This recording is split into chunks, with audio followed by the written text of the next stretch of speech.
hearing.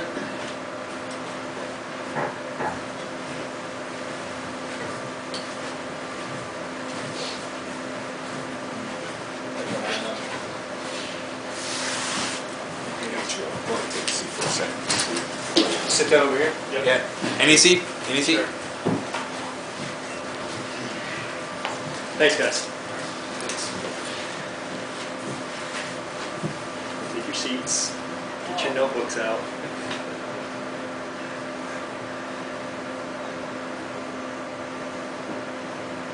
Over the past few years, performance-enhancing drugs have been a major issue. Performance-enhancing drugs and use in sports has been a major issue, so much so that it's drawn the attention of Congress in the form of inquiries and investigations. We have seen multiple sports personalities, such as gold medal winning Olympians, home run record setting baseball players, and football stars, fall victim to the scrutiny of performance-enhancing drug use, whether factual or even perceived.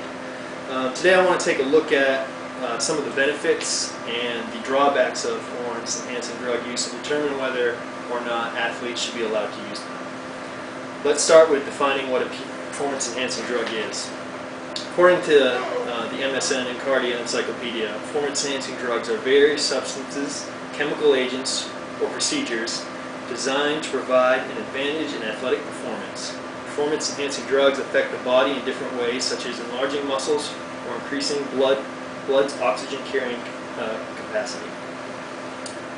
Furthermore, Steve Oliver, a professor of sports and exercise science, published an article in the American Journal of Sports Medicine, which he listed 4 general groups that substances that all PEDs fall into. First would be stimulants such as amphetamines, caffeine, and cocaine.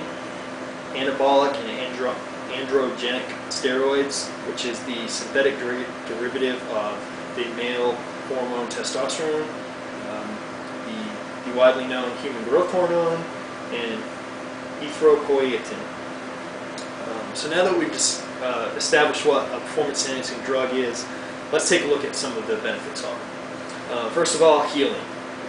For instance, Andy Pettitte, who was a baseball player, a pitcher for the New York Yankees, admitted to using performance-enhancing drugs in 2002 for rehabbing an elbow injury. He said concerning the drug, he was not looking for an edge, but he was looking to heal. That's a common argument for the use of performance-enhancing drugs.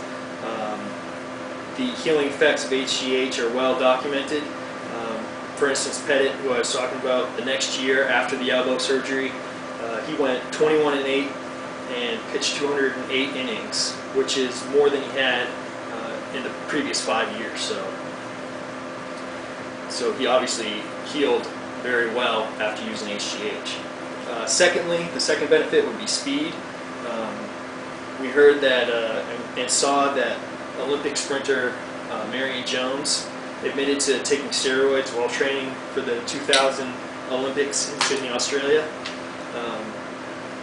She ran faster than she ever had before during those Olympics. She won 3 gold medals and 2 bronze medals, so a total of 5 medals.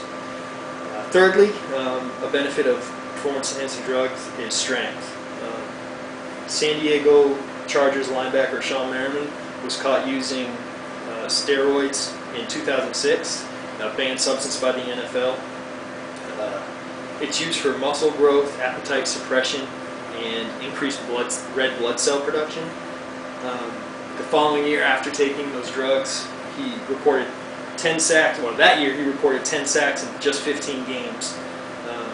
And the next year he had 17 in 12 games after missing 4 games due to suspension. So those are 3 examples of the benefits of using performance-enhancing drugs. So now let's talk about some of their drawbacks. First, they're illegal. Unless you have a prescription from a doctor, you can't even possess a performance-enhancing drug. And some of them are illegal anyway. Like I listed cocaine. I mean, it's an illegal drug, so that's a drawback. And the illegality of them also extends into most major league sports subscribe to the World Anti-Doping Agency Code, which bans 192 performance-enhancing substances and methods. So that alone is a huge prohibiting factor of why athletes should not be using performance-enhancing drugs. Secondly, incarceration. Marion Jones, who I talked about before, who won 5 gold medals in 2000, she denied over and over again that she had used performance-enhancing drugs, and it was later revealed that she lied about that. She had used the drugs, so just because she used the drugs, she didn't go to jail, but she lied about it and ended up going to jail. But had she never used the drugs in the first place, she wouldn't have gone to jail. But again, going back to the legality of it, if it's illegal and you're caught with it, you can go to jail for that as well. Forfeiture of pay, another drawback to using it. If you get caught with it, most major league sports clubs or organizations are going to suspend you, and you're going to forfeit the pay for that. In Sean Merriman's case in the NFL, he lost hundreds of thousands of dollars for missing those 4 games. And being labeled an outcast, many people saw Mark McGuire sit in front of Congress and dance around, actually saying whether he had or had not used performance-enhancing drugs. And this past year, he was eligible to be admitted to the Baseball Hall of Fame, and he's got numbers. He's a great home run hitter, and he was not elected into the Hall of Fame because of suspected drug use or performance-enhancing drug use. And same with Roger Clemens. These two are suspected to have used performance-enhancing drugs. It's never been confirmed to this date, but both of them are being labeled as outcasts in the baseball community. And finally, and I would say most importantly, death. That's a huge drawback or determining factor of whether you should use performance-enhancing drugs or not. And case in point, former NFL star Lyle Alzado, who played for the Raiders, amongst other teams, was quoted in Sports Illustrated talking about performance-enhancing drugs. He admitted to using them, and this was his quote: "I started taking anabolic steroids in 1969 and never stopped. It was addicting, mentally addicting. Now I'm sick and I'm scared. 90% of athletes I know take the stuff. We're not born to be 300 pounds or jump 30 feet. But all the time I was taking steroids, I knew they were making me play better. I became very violent on the field and off it. I did things not only crazy people would do. Once a guy sideswiped my car and I beat the heck out of him just for that. Now look at me." Talking about his condition. "My hair's gone, I wobble when I walk, and I have to hold on to somebody for support. And I have trouble remembering things. My last wish, that no one else ever dies the way that I will." So those are the drawbacks to performance-enhancing drug use. So the question still remains, should performance-enhancing drugs be accepted in the sport? And my personal opinion is no, they should not. We've discussed their benefits, which is, increased ability, speed, fame and wealth, strength. We discussed some of their downsides, such as debt, jail time, being labeled an outcast, and ultimately loss of life, possibly.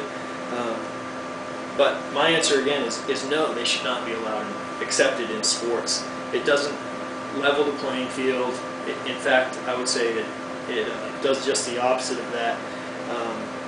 So it may make it more exciting in the moment, but we have to ask ourselves, at what cost?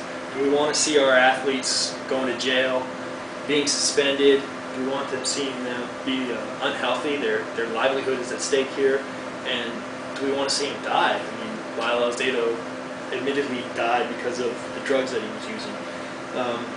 So again, I say it's not acceptable. And so take Lyle Alzado's words to heart, and don't ever let anybody end up the way he did.